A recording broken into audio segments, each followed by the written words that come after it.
High guys, welcome to my another shorts. আজকে দেখো, এই দেখো আম্মু আর আমি কিন্তু কাজে লেগে পড়েছিলাম। আমি এই দেখো বসে থেকে খেজুরের গুড় কাটছিলাম আর আম্মু গুড়া ঠিক করছিল। যেহেতু শীতের সিজন, তো দেখো পিঠাপুলির আয়োজন তো হবেই।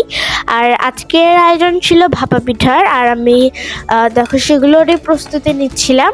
অলরেডি এই ভাপা পিঠার একটা শর্ট ভিডিও আপলোড, মানে শর্ট না, বড় ভিডিও আপলোড হয়ে গেছে, সেটা তোমরা দেখতে পারো। সেটা কিন্তু আমরা ভাপা পিঠাটা একদম রাইস কুকারে পারফেক্টভাবে তৈরি করেছি। আর তোমরা যদি সেটা তোমাদের বাসায় বসে তোমাদের রাইস কুকারে বানাতে চাও, তো অবশ্যই ভিডিওটা দেখতে পারো। আর তোমরা যারা যারা দেখোনি সবাইকে বলছি দেখে আসো, আর লাইক এবং সাবস্ক্রাইব করে দাও।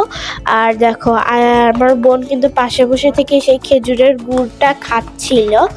আর দেখো আমি হলো সব গুড় ছোট ছোট করে কেটে একটু আম্মুকে সাহায্য করলাম।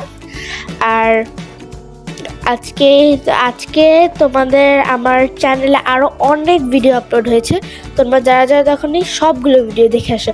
আর এই দেখো গুড় যেগুলো আমি কাটছিলাম এক হাত দিয়ে, এটা কিন্তু অনেক সাইজে বড় ছিল, এই জন্য আমি ছোট ছোট টুকরো করে সেটা আরও ছোট ছোট টুকরো করছিলাম।